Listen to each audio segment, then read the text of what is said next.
Bonjour et bienvenue dans votre JDV 100% Dracénie, de l'info, du sport et de la culture présentée pour vous chaque vendredi. Un peu de nouveauté dans votre JDV aujourd'hui et pour les prochaines fois, avec une nouvelle rubrique, celle de la culture D, qui vous sera présentée par Sarah. Elle reçoit aujourd'hui un invité avec une voix plaisante car elle lui a permis de retourner 3 fauteuils dans la saison The Voice 2023 en ayant interprété Dans le noir de Slimane. Pas plus de suspense, l'invité du jour est Maxence, notre talentueux Dracénois, qui a choisi Canal D pour s'exprimer sur son expérience The Voice, quelques heures avant son concert de ce soir au profit des enfants malades, avec l'association Léa et l'association Les Enfants d'Abord. Je vous en dis pas plus, allez voir tout de suite dans Culture D.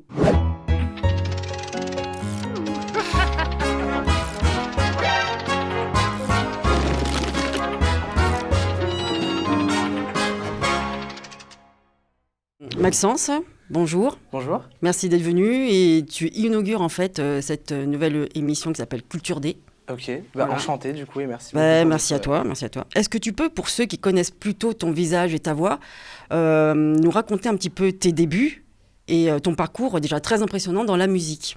Ok, et moi c'est assez simple parce qu'en fait j'ai commencé à réellement chanter quand j'avais 13 ans. J'ai donc intégré une petite école de chant sur Draguignan, etc.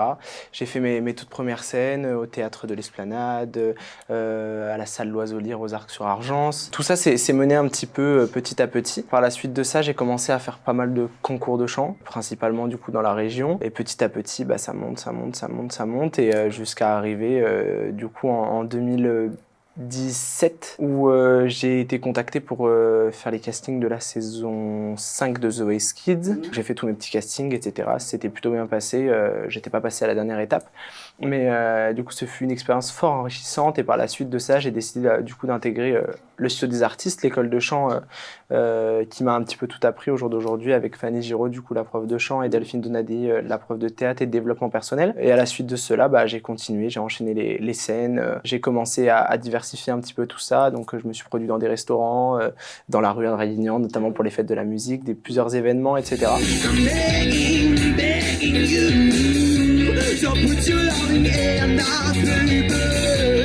Et du coup, l'été dernier, l'été 2022, j'ai été repéré du coup sur TikTok par un chargé de casting de l'émission The Voice. Et donc, j'ai terminé du coup sur cette grande scène devant ces 4 fauteuils rouges qui étaient prêts à m'entendre. Super. Certains le rêvent. Toi, tu l'as fait, mais est-ce que tu as d'autres cordes à ton arc que la musique? Il faut savoir que moi, initialement, j'ai fait des études de commerce. J'ai fait 2 ans et puis je me suis arrêté. C'était vraiment très rapide. J'ai travaillé un petit peu dans le commerce, d'ailleurs. En fait, je me suis très vite aperçu que ce que j'aimais vraiment le plus, c'était la musique. Et notamment le fait de se gérer soi-même. Au jour d'aujourd'hui, je suis auto-entrepreneur, j'ai mon entreprise, etc. Donc, c'est moi mon patron, c'est moi qui décide un petit peu ce que je fais quand je veux. C'est plutôt cool, en fait. Mais après, j'ai quelques passions, on va dire. J'ai une grande passion pour l'automobile. C'est pour ça que je faisais des études de commerce, d'ailleurs, parce que je voulais, du coup, être vendeur automobile. J'aime beaucoup la mode aussi, et la photographie. Dans l'idéal, tu préfères être chanteur, mais si tu ne pouvais pas être chanteur, tu ferais quoi comme... tu opterais pour quelle branche? Alors maintenant, au jour d'aujourd'hui, je pense que si je serais pas chanteur, je pense que je resterais quand même dans le milieu de la musique, du moins dans le milieu de l'artistique. Parce que c'est vrai qu'à travers toutes les expériences que j'ai pu avoir, qu'elles soient à la télévision ou même dans la vie de tous les jours un petit peu, c'est un métier qui me plaît beaucoup. J'ai découvert un certain goût aussi sur la gestion des réseaux sociaux, etc. Donc le métier qu'on pourrait appeler de community manager. Et un grand goût pour l'écriture surtout. Ah ouais, tu écris? J'écris beaucoup, ouais. Tu écris... Un peu tout. J'ai un petit cahier un petit peu secret où j'écris un petit peu toutes mes idées, ce qui me vient, ce qui me passe par la tête, ce qui m'inspire, ce qui m'inspire pas aussi. C'est important parce qu'il n'y a pas que le positif, il y a tout aussi le négatif qui est souvent très important. Et c'est souvent très inspirant, même plus inspirant des fois. C'est souvent beaucoup plus inspirant que le positif. C'est vrai. D'ailleurs, parlant du négatif, tu as subi du harcèlement scolaire. C'est un sujet qui est tristement d'actualité. Est-ce que la musique, en fait, a été une thérapie pour toi? Oui, il faut savoir qu'en effet, j'ai subi pas mal d'harcèlement scolaire quand j'étais au collège, principalement. Il faut savoir que du coup, la directrice du collège dans lequel j'étais était elle-même chanteuse, elle chantait, etc. Et elle avait créé une classe de spectacle au collège directement, du coup, avec des élèves du collège. J'ai jamais rejoint cette classe, mais j'ai toujours surveillé un petit peu de loin. Et quand moi j'ai arrêté le collège, cette directrice m'avait contacté. Elle m'avait dit, mais Maxence, je sais que tu chantes, etc. J'ai vu des vidéos sur les réseaux sociaux, etc. Pourquoi t'as jamais rejoint, etc. Et on en a beaucoup discuté. Et c'est vrai qu'en fait, grâce à elle, je me suis aperçu qu'en fait, la musique c'était bien plus qu'un échappatoire. C'est aussi ce qui m'a un petit peu sorti de tout ça. Et le harcèlement a principalement débuté à cause ou grâce à la musique. Chacun l'interprète comme il a envie de l'interpréter. Mais en fait, c'est aussi grâce à ça que j'ai réussi un petit peu à sortir de tout ça. Et au jour d'aujourd'hui, c'est beaucoup plus une force qu'une faiblesse. Il paraît que la musique, en fait, est une affaire de famille. Tout à fait. J'ai encore la chance du coup d'avoir mes arrière-grands-parents qui ont aujourd'hui bientôt 93 ans, que vous avez pu notamment du coup découvrir sur The Voice. Laissez-moi vous présenter... Bonjour madame. Raymonde, l'arrière-grand-mère de Maxence. Ça va, mamie? J'ai bientôt 92 ans, alors faut m'excuser. Ma grand-mère, dès son plus jeune âge, ses parents chantaient. J'étais encore avec elle il y a quelques jours. Elle me disait qu'elle se souvient très bien de son père qui chantait dans les champs en allant cultiver ses légumes dans le jardin. On a essayé justement un petit peu de comprendre d'où était cette origine familiale de création, de l'appréciation de la musique. Et on est vraiment reparti sur ses parents. Et en fait, c'est vrai qu'elle, du coup, dans sa jeunesse, elle a eu la chance de pouvoir participer à des radios crochets. Parce que maintenant, c'est des télécrochets, mais à l'époque, c'était déjà des radios crochets. Elle avait fait son petit bout de chemin. Elle avait notamment fait des gros trucs sur des grosses radios de l'époque. Et malheureusement, ce rêve s'était un petit peu arrêté pour elle à l'adolescence parce que il y avait une certaine sensibilité qui n'existait pas.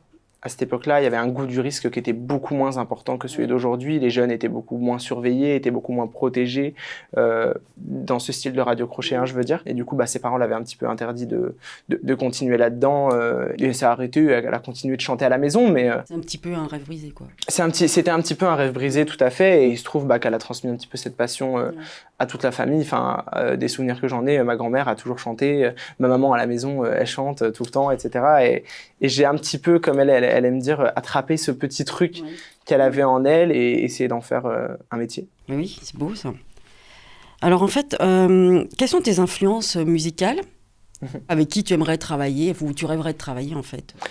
C'est très drôle parce qu'il y a 2-3 jours, j'en ai justement écrit un petit peu dans mon fameux carnet à petites idées, un petit peu carnet secret, ouais, tout à fait. Ma principale source d'inspiration, ça reste quand même la chanteuse britannique Adele. J'ai des sources d'influence de musique qui sont vraiment hyper variées. J'aime beaucoup dire que je peux passer du Adele à Charles Aznavour, à XXXTentacion. J'essaie un petit peu d'écouter tout et de m'inspirer un petit peu de tout et du coup de créer au jour d'aujourd'hui mon propre univers.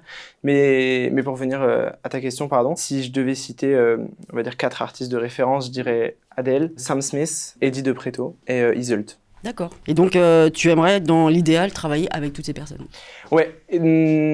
Notamment, je pense que l'artiste avec laquelle j'aimerais le plus travailler, qui m'impressionne le plus, entre guillemets, dans son univers, c'est Billie Eilish. Quand je dis son univers, je parle pas forcément de sa couleur artistique, mais plus de son imaginaire. Je trouve qu'elle a une force d'imagination et de créativité qui est totalement différente de tout ce que les autres personnes, au jour d'aujourd'hui, sont capables de faire, du moins. Oui, surtout de sa génération, en tout cas. De sa génération, qui est du coup la même que la mienne, puisqu'on a, 6 ou 7 mois de différence, un truc comme ça. Sur les plateaux de The Voice, chanter Dans le noir de Slimane, t'as fait entrer dans la lumière et t'as fait connaître, en fait, du grand public et aussi du milieu artistique. Mais ça fait quoi? Ça fait bizarre, surtout. Parce que c'est un petit peu une mise en lumière qui est très éphémère, en un sens, et en même temps qui est très créative, je dirais. Quand on est sur les plateaux de The Voice, on est entouré de toute une équipe de casting qui est très présente avec nous, qui nous aide, qui nous épaule, qui nous assiste presque dans tout ce qu'on fait. En fait, une fois que ça s'arrête, ça n'existe plus. Oui. Donc c'est un retour à la vraie vie et un retour sur Terre qui est assez violent. Ouais, je pense que c'est le constat qu'on a pu tous faire dans l'émission quand on a été éliminés sur notre étape. En fait, ce qui est le plus sympa, c'est de rentrer chez soi et de voir qu'en fait, les gens, qu'on soit éliminés, qu'on soit resté dans la course ou quoi, ils sont là et ils sont bienveillants. Il y a une bienveillance quand même, je trouve, en l'humain. Du moins, j'ai la chance d'avoir cette bienveillance et c'est super cool. Ouais. Ça attriste pas au point de se dire je vais arrêter là, je vais stopper là mon rêve ou non, c'est... Non, bien au Ouais, contraire, parce que c'est comme si on montait jusqu'à atteindre l'étoile et en fait elle est juste là et on peut pas la toucher. Et en fait c'est un petit peu l'histoire de la vie hein, au final. Non, je pense que c'est juste beau et heureusement la bienveillance justement des gens permet de pouvoir continuer à y croire et c'est que la première étoile. C'est ça, exactement. De toute façon, t'es tellement jeune aussi. Et justement, j'ai encore tout le temps devant moi. Donc, ce vendredi, là, 3 novembre, tu chantes au Théâtre de l'Esplanade, à Draguignan, Tout à fait. au profit de 2 associations. Alors, l'association Léa et l'association Les Enfants d'abord. Comment tu as connu ces associations et en quoi ça résonne en toi, en fait, en quoi ça te parle? En fait, il se trouve que quand j'étais un peu plus jeune, avant que je commence la musique, j'ai été gravement malade. J'ai été hospitalisé pendant longtemps, etc. Et moi, quand j'étais à l'hôpital, en fait, j'étais traité à l'hôpital Lenval de Nice. L'association Léa était intervenue dans mon service pour venir proposer des animations, etc. Un mercredi après-midi. Et ça a été un moment qui a été assez marquant pour moi parce que du coup c'était beau et c'était un moment de joie qui a été immense dans un moment de tristesse et de peine que je pouvais vivre vis-à-vis de ma maladie. Et en fait quand j'ai grandi au fur et à mesure, grâce à ma prof de chant, en fait elle a érigé un spectacle en l'effigie de l'association Léa. Et du coup, j'ai re-rencontré le personnel de l'association, les bénévoles en fait. Du coup, j'ai pris la décision de devenir moi-même bénévole de l'association. Donc, j'ai eu la chance de participer à des emballages de jouets, à Halloween, à Noël, etc. Et donc, pour moi, c'était bien plus que normal en fait d'intervenir et de pouvoir proposer du coup ce concert caritatif en faveur des enfants malades principalement, et notamment pour l'association Léa et également du coup l'association Les Enfants d'abord que j'ai eu la chance de découvrir il y a 2-3 ans maintenant grâce au tennis club dracénois où j'ai eu la chance de faire une animation dont les bénéfices leur étaient reversés. Ok, en fait c'est une continuation. En fait voilà, ouais, c'est un petit peu une continuité, j'essaye un petit peu de réfléchir comme ça, j'essaye quand on m'apporte quelque chose de rendre ce quelque chose. Je pense que c'est important parce que on n'existe que grâce aux autres. C'est profond ce que tu viens de dire. C'est profond. mais c'est la vérité en fait. Sans les autres, on n'existe pas. Donc si on remercie pas les gens, en fait, ça sert à rien. Tout à fait, tout à fait. Tu aimerais écrire tes propres chansons. Mhm. Donc quel sujet tu aborderais, te toucherait en fait? Écrire, je le fais déjà. Mes propres chansons peut-être aussi. Secret. C'est un secret. C'est un mystère. Je pense que le sujet qui me touche le plus, c'est l'abandon. L'abandon. Sans m'extrapoler sur ce sujet, j'ai pas eu une enfance très facile, etc. D'un point de vue familial, etc. Mais du fait d'avoir subi tout cet harcèlement au collège, j'ai souvent été abandonné par des amis, par des proches ou quoi qui ont pu me laisser tomber en fait dans ces épreuves-là. Et je pense que c'est quelque chose d'important et c'est quelque chose qu'on vit un peu tous à un moment de notre vie. Ça peut être une blessure familiale, amicale, amoureuse, professionnelle. Et du coup, on souffre tous d'un petit abandon quelque part. Donc c'est un thème que j'aime bien. En plus, c'est un thème qui est un petit peu profond et qui permet d'aller creuser un petit peu dans... C'est vrai que oui, on les peut vraiment le développer en fait. C'est ça. C'est ça. Je pense que, avec l'amour bien entendu, et Dieu sait que j'aime écrire sur ce thème-là aussi, mais je pense que l'abandon, c'est un thème à creuser et c'est un thème qui reviendra sûrement pas mal. Et qui parle à beaucoup en plus. Hein. Et qui parle à beaucoup. Tu étais en préparation d'un single, qu'en est-il? En effet, ça fait un petit moment que j'ai annoncé ça, je m'en souviens exactement, c'était sur un article de presse qui était sorti dans Var Matin le 15 avril 2022, où j'annonçais que j'étais en préparation d'un single. Il est en bonne préparation. D'accord, Affaire à suivre. Pourrait que ça sorte bientôt. Ok, super. Donc alors je résume, tu chantes depuis que tu as 13 ans. En 2 ans, tu décroches 6 prix à différents concours. Tout ça. De N'oubliez pas les paroles en passant par le grand karaoké sur M6, tu finis dans The Voice. Ouais. Et tout cela à seulement 20 ans. Est-ce que tu as conscience de faire des jaloux? Des jaloux, je sais pas. Mais de créer des espoirs chez des jeunes, je l'espère. Ok. Est-ce que ton regard sur toi-même ou même sur les autres a changé? Sur moi-même, oui. Je suis beaucoup plus difficile. Et parce que c'est vrai que quand on a la chance de pouvoir goûter à tout ce bonheur que peut être, et je mets des énormes guillemets, la notoriété. Il faut être bien entouré pour garder La tête froide. la tête froide, les 8 pieds sous terre, et je dis bien sous terre et pas sur terre, parce que c'est très facile d'atterrir de l'autre côté de la balance, et je pense que j'ai pu, à certains moments, frôler la limite Ah oui, de la grosse tête, d'accord. mais heureusement je suis très bien entouré, et il y a beaucoup de personnes qui veillent sur moi. Et... Mais c'est bien d'en avoir conscience déjà. Ouais, c'est surtout bien d'être bien entouré, parce que ces personnes-là vous font vous en rendre conscience. Alors, comme le dit la chanteuse Angèle, est-ce que c'est plus facile pour toi d'entrer dans les soirées? En vrai, ouais. C'est bon à savoir. Décris-nous une journée type de Maxence. Une journée type, on prend celle d'aujourd'hui par exemple. Par exemple. Hier soir, je suis rentré de Paris assez tard, il était 21h, le temps de faire les machines, etc. Parce que bien sûr, je fais tout seul, faut pas croire. Je me suis couché assez tard, il devait être minuit, 1h du matin. Je me suis réveillé à 6h30. Petite préparation pour venir ici du coup, pour donner cette formidable interview. Ensuite, je file chez le coiffeur pour arranger un petit peu tout ça. Est-ce nécessaire? Hein? Est-ce nécessaire? Ouais, franchement, là, c'est nécessaire pour le concert du 3 novembre, du moins. Ensuite, j'ai un rendez-vous chez l'ostéopathe, parce que c'est quand même très important de continuer de prendre soin de soi, surtout quand on a des journées bien chargées, en ce moment, du moins. Et ensuite, je pars en prospection dans la ville pour déposer des affiches, etc. Je vais sûrement voir quelques amis ce soir, et puis la journée se terminera tranquillement dans mon lit, à continuer de travailler sur le concert, ou en écrivant 2-3 petits trucs, ou Secret. en composant 2-3 petits trucs, on sait pas. Des projets quand même à venir? Des projets à venir, le formidable concert du 3 novembre. Je veux pas dire, mais il y aura sûrement de belles surprises lors du concert, donc j'invite vraiment les gens à venir. Mais sinon, des projets, je peux pas trop en parler. D'accord. Mais il y a des belles choses qui arrivent. Trop secret tout ça. Ouais. Je vais te faire. Je vais te tirer, tu vas savoir. Ok, Un petit papier, s'il te plaît. ok, il y en a 2, donc c'est rapide. Voilà. Allez, peux-tu nous faire un petit live? Un petit live, c'est-à-dire? Chanter un petit peu. Oh, ok. Je sais pas sur quoi. À toi de. Je te laisse choisir en fait. Oh mon dieu. Je sais pas, sur Dans le Noir? Par exemple. Pourquoi pas? Ok, bon du coup... Là te pour mes pas sommeil, ouais te pour mes assommés. Pas facile de me consoler, c'est flou, flou. Depuis le voile cassé sur mes yeux, toutes les couleurs, je leur dis adieu. Je pose mes mains sur tout ce que je peux, c'est flou, flou. Dans le noir, tu sais ton visage va tellement me manquer.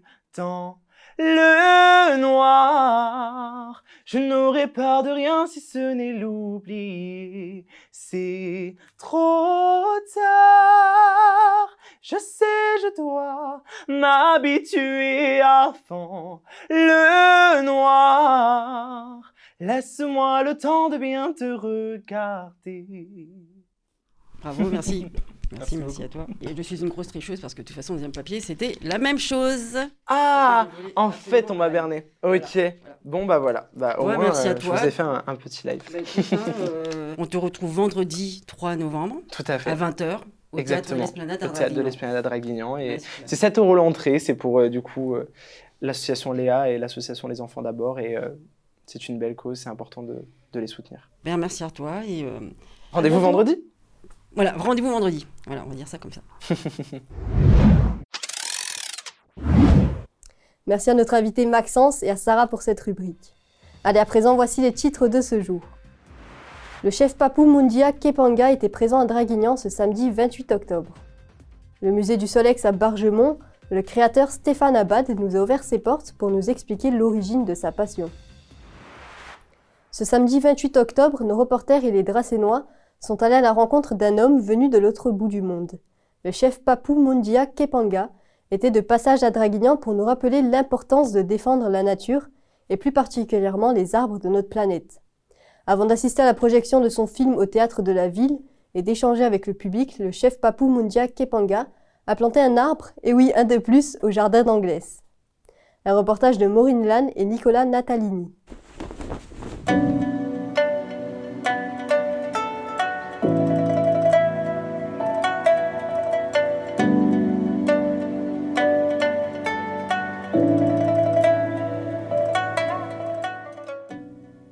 Samedi 28 octobre, le chef Papou Mundia Kepanga a été invité à Draguignan par l'association Colibri 83, où, avec des enfants et le maire de la ville, il a planté un arbre symbolique dans le jardin d'Anglès. Cet arbre, un faux poivrier résistant à la sécheresse, symbolise son engagement contre la déforestation en Papouasie-Nouvelle-Guinée et ailleurs, mais aussi contre le réchauffement climatique. Je m'appelle Mundia Kepanga. Je suis un chef papou de la tribu des Ulysses. Cette tribu vit dans les montagnes. La Papouasie-Nouvelle-Guinée compte de nombreux environnements très différents. C'est un archipel avec des îles, des zones côtières et des zones de montagne. Et moi, je viens d'une tribu qui habite dans les montagnes à plus de 1600 mètres d'altitude.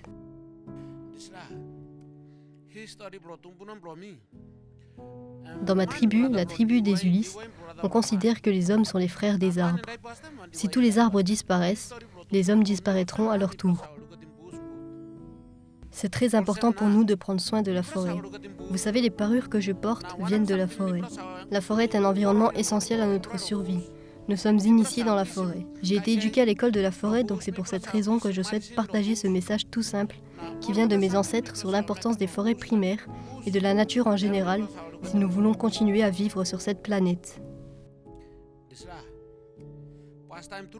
Autrefois, traditionnellement, nous utilisions le bois de façon raisonnable à notre échelle. Pour construire nos cases, nos maisons, faire la cuisine, on utilisait du bois sec.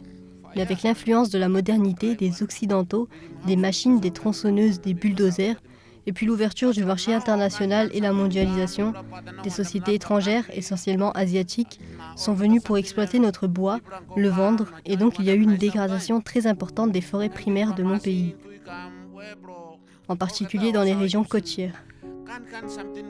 C'est très facile d'exporter, de transporter les grumes de ces régions, donc il y a eu un impact très important au cours de ces 10 dernières années.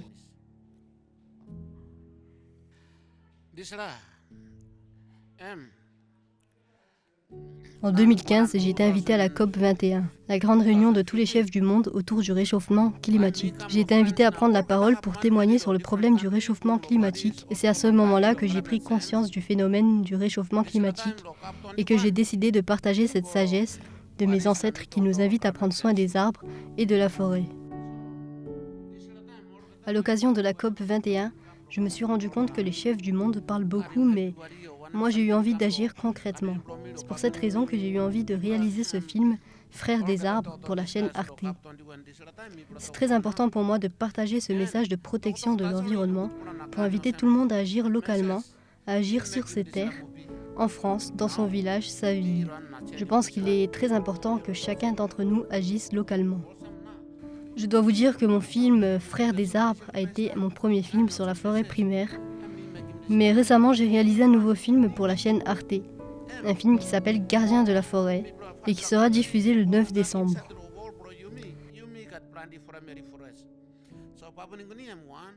C'est une grande série de 5 films documentaires sur les 5 grandes forêts primaires du monde. Il y aura un film sur la Papouasie-Nouvelle-Guinée, dont je suis le personnage principal, et aussi un film au Gabon, Afrique, un film au Canada, un film en Mongolie, un film en Amazonie. Ces 5 films qui seront visibles le 9 décembre vont permettre d'avoir une vision sur les problématiques et les enjeux autour du réchauffement climatique et des forêts primaires. Mundia Kepanga est un homme qui plante des arbres comme il se définit lui-même. Si dans sa tribu un arbre est planté à chaque naissance ou décès, il veut inciter le monde à replanter des arbres et notamment initier les enfants. Ils seront les adultes de demain et doivent adopter de bonnes habitudes pour réparer les dommages commis par les générations précédentes, souvent au nom du profit. À l'occasion de la sortie de cette série documentaire, j'ai tenu à adresser un message particulier aux enfants, car je pense que les enfants sont comme des graines, qu'il faut arroser de bons conseils, et donc nous allons publier aussi 2 livres, dont un pour enfants, afin de partager ce message, car je pense que ce seront eux qui seront les gardiens des forêts de demain.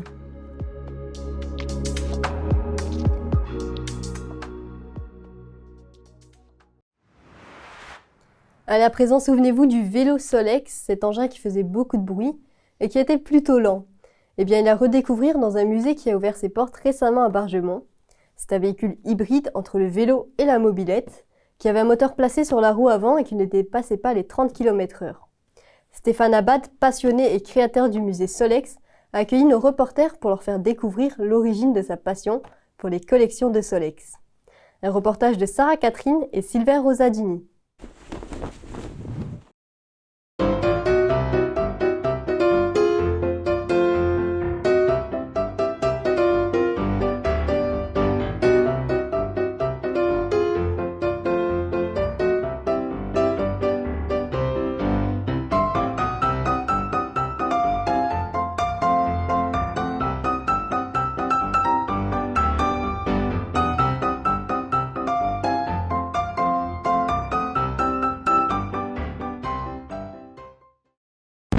Arrêt sur image, retour en 2023. Et voici Stéphane Abad, un fou de Solex.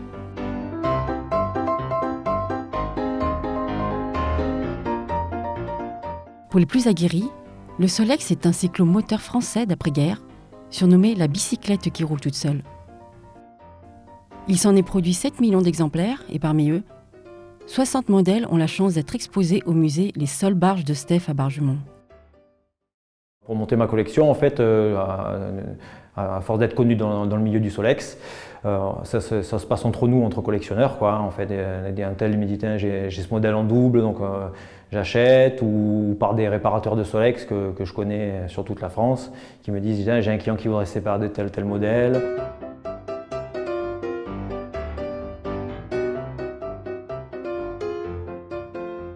J'ai mon Solex 4006 modèle spécialement pour le marché américain. J'ai aussi un pli Solex, qui est une pièce qui est très rare, donc ce qui en fait monter sa cote actuellement. Et ensuite, les dérivés qui sont derrière nous du Solex, comme le Surf Racer ou la Formule 85, qui sont des modèles très rares et très prisés. Des pièces que cet ancien mécanicien chez Renault déniche aux 4 coins de la France jusqu'en Belgique. En fait, c'est un moteur qui est posé sur la roue avant, pour vous faire schématique. Et en fait, on pose ce moteur avec une poignée de relevage. C'est comme une bicyclette, sauf qu'on est catapulté par le moteur.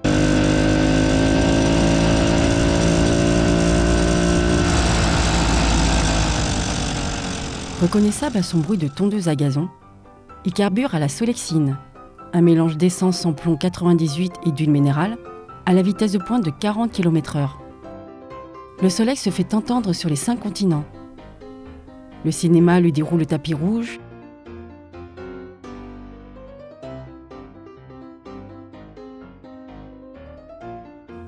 Et le sport le met à l'honneur dans des compétitions de course. Moi, je fais juste une seule course par an pour le moment, qui est ici chez nous, là, dans le Var, à Sion-la-Cascade, qui est la Solex Cup. C'est une course, c'est pendant 1h30, c'est sur terre. On prend le départ et c'est pendant 1h30 à fond. Et celui-là qui a fait le plus de tours, il a gagné et les 3 premiers sont récompensés. Une seconde place bien méritée et un musée qui fait parler de lui dans la presse nationale. Stéphane voit en grand en proposant des balades en Solex. Pour faire partager aux gens ce que c'était vraiment le Solex, pour s'imprégner de la machine, en fait, je propose maintenant des balades. En fait, j'ai une flotte de 11 Solex. Et on fait des balades à travers les villages. Je fais des parcours, j'ai 4 parcours bien définis et je le fais avec les gens, donc je les accompagne en cas de problème, en cas de panne. Ce sont des balades à accompagner.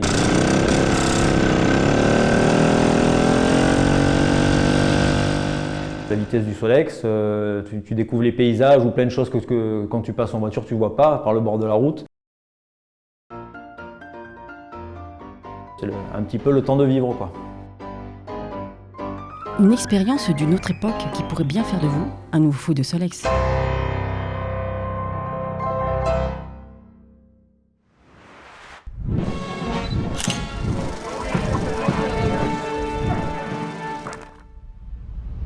Dans l'agenda de ce week-end, on termine la semaine dès ce soir avec le concert de Maxence qui aura lieu au théâtre de l'Esplanade. Un événement organisé par le conseil municipal des jeunes dracénois au profit de 2 associations œuvrant auprès des enfants malades. L'association Les Enfants d'abord et l'association Léa. Le concert débutera à 20h et je tiens à féliciter Victoire et Tim, nos 2 gagnants des places de concert en jeu sur notre compte Instagram. À présent, direction Draguignan pour célébrer 2 événements qui ont un point commun, c'est l'équilibre sur une planche. Skatecore Syndicate fête ses 20 ans et c'est également l'occasion de célébrer les 10 ans du skatepark, avec au programme un concours pour les riders de plus de 16 ans afin de repartir avec des prix sensationnels. Pour les skateurs élites, vous avez aussi une chance de briller et de gagner de gros lots. Et bien évidemment, pour profiter un maximum de la journée, une buvette et de l'ambiance musicale sera présente ce samedi 4 novembre. Allez, maintenant, quoi de mieux que finir ce week-end dans un festival? Et bien évidemment, pas n'importe lequel. Le festival de contes et de musique, Terre de Parole, Terre de Rencontre, a lieu du 4 au 5 novembre dans la ville de Villecroze-les-Grottes et du 2 au 3 novembre à Draguignan, Salerne et Seillan. Un rendez-vous pour se rassembler et se rencontrer autour des arts, de la parole et les cultures du monde avec au programme des spectacles, des randonnées et des balades ou bien encore des ateliers pique-niques musicales. Bien voilà, c'est la fin de votre hebdo du vendredi. Merci de nous suivre chaque semaine sur les réseaux sociaux ainsi que sur notre site Canal D. Fais de ta vie un rêve et d'un rêve une réalité, c'est ce que nous a envoyé Marie, une abonnée Instagram, pour la citation de ce JDV.